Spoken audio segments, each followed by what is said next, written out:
Mitandrina mafy kosa tao anatin'ny resaka ara-politika ny kandida roa dokotera Hery Rajaonarimampianina sy andriamatoa Hery Rajaonarimampianina tao anatin'ny tsy fiainana tamin'ny mpandrara androany ity tsy nisy ny fanambarana politika izay nataon'izy ireo ary araka izany. Nisafidiny tsy haneho hevitra politika androany ny kandida roa dokotera Hery Rajaonarimampianina sy Hery Rajaonarimampianina.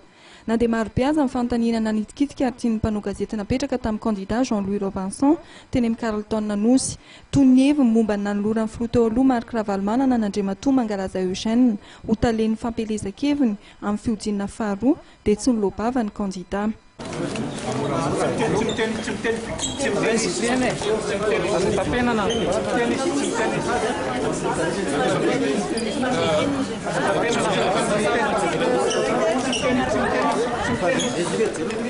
Ny kandida Hery Rajaonarimampianina kosa dia nijanona tamin'ny fitondrana fanazavana momba ny lafiny toe-karena ary tsy nisy ny fanambarana politika nataony androany. Anisan'ny fanontaniana napetraka taminy ny fanohanan'ny filohan-tetezamita Andry Rajoelazy amin'ny fifidianana sy ny momba ny fanapakevitry ny fitsarana manokana amin'ny sahanan'ny fifidianana izay nandany fangatahana fanisorana ny kandida Hery Rajaonarimampianina tsy ho mpifaninana ny fifidianana fihodinana faharoa. En français, sur le soutien au Radouane, non, s'il vous plaît. Une phrase, un mot, un petit mot.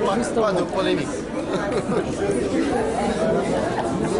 Toy izao kosa ny valiteny fohy entin'ny talen'ny fampelezan-kevitry ny hery vaovao a Madagasikara momba ny fanapahan-kevitra ny raisin'ny CES momba ny fanesorana ny kandida Hery Rajaonarimampianina tsy ho mpifaninana amin'ny fifidianana fihodinana faharoa.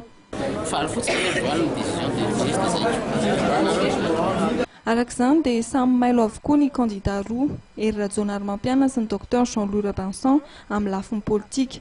Samy tsy nanao hevitra politika avokoa izy ireo, na dia maro aza ny fanontaniana tokony hitondran'izy ireo valiteny manoloana ny fivoaran'ny raharaha politika eo am-pendrazana amin'ny vokatra ofisialy ny fifidianana filoham-pirenena fihodinana voalohany ary 7 ambin'ny 30 andro mialohan'ny fihodinana faharoa amin'ny fifidianana filoham-pirenena.